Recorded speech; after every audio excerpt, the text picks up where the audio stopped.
Benn signs with Zuffa Boxing for $15 million. And I want to rephrase this. $15 million for one fight deal under Zuffa Boxing. And here's my thoughts. Honestly, I'm not going to lie to you guys.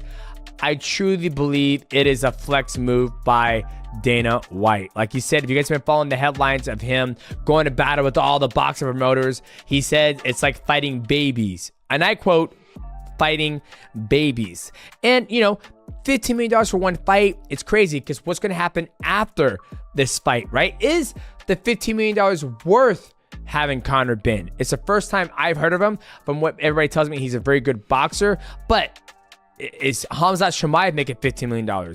Is Ilia Topuria making $15 million? Merab Dvalishvili making $15? We don't know because those numbers are always hidden. But I truly believe it's a flex from Dana White paying Conor Benn $15 million. Mike, talk to me about this. How does that make you feel? I know me and you go back and forth on fighter pay. My take on it, it's rough. It's a rough look because I would have to think you could count on your hands the amount of times a UFC fighter has been paid that for one fight. Probably has only happened, you know, maybe 5 times or so in UFC history. And the amount of fighters was probably only Conor McGregor and a couple other ones, John Jones. So what do you think of a boxer who is not a world champion? He's not a huge name. He's not top 10 pound for pound being signed for $15 million by Zuffa Boxing. You know, the interesting thing about this is that when you look at the aspect of, okay, let's talk about just the boxing aspect of it, right?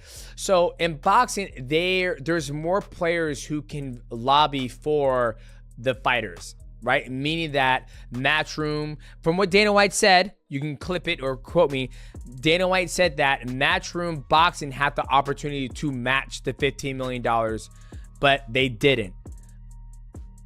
Eddie Hearn tried calling Benn. Benn didn't answer.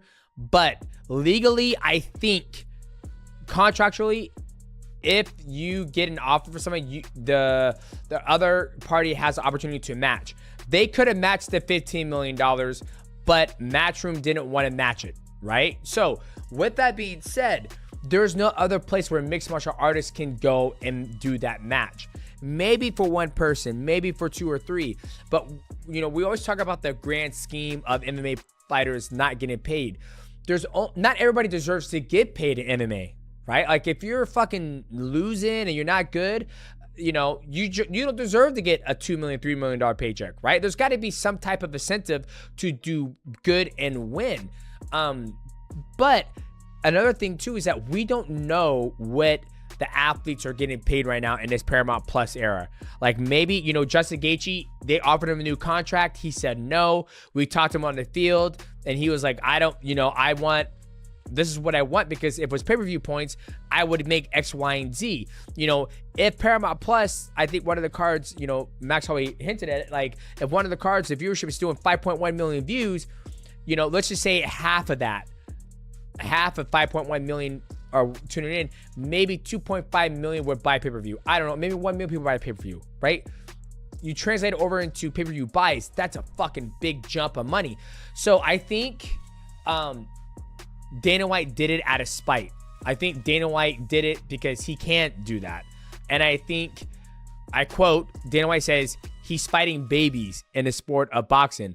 Because, you know, I think Dana White is showing those guys, like, I could make this big payday, right? Like 15 million, boom, there you go. The question is, they do this fight, $15 million. Is there going to be another one? Is it just Benn, or is there somebody else going to get that $15 million, right? So I think that's just Dana White just flexing. And I think MMA fighters, they don't have another opportunity for another big player to do it because, yes, Netflix is doing Gina Carano versus Ronda Rousey. That's one fight. When they try to do this exact same thing in the past, Affliction, I remember Fedor was getting a $1 million paycheck. Andre Arlovski was getting $1 million paycheck. You know, Matt Linden, they were all getting paid fuck tons of money, which I'm gonna look at it right now. Yeah, so Affliction paid out, and this is back in 2008 and 2009, right? This is the salary that it was. Andre Arlovski made $1.5 million. Fedor Emelianenko made $1.5 million. Tim Sylvia made $800,000. I mean, and now that company went bankrupt.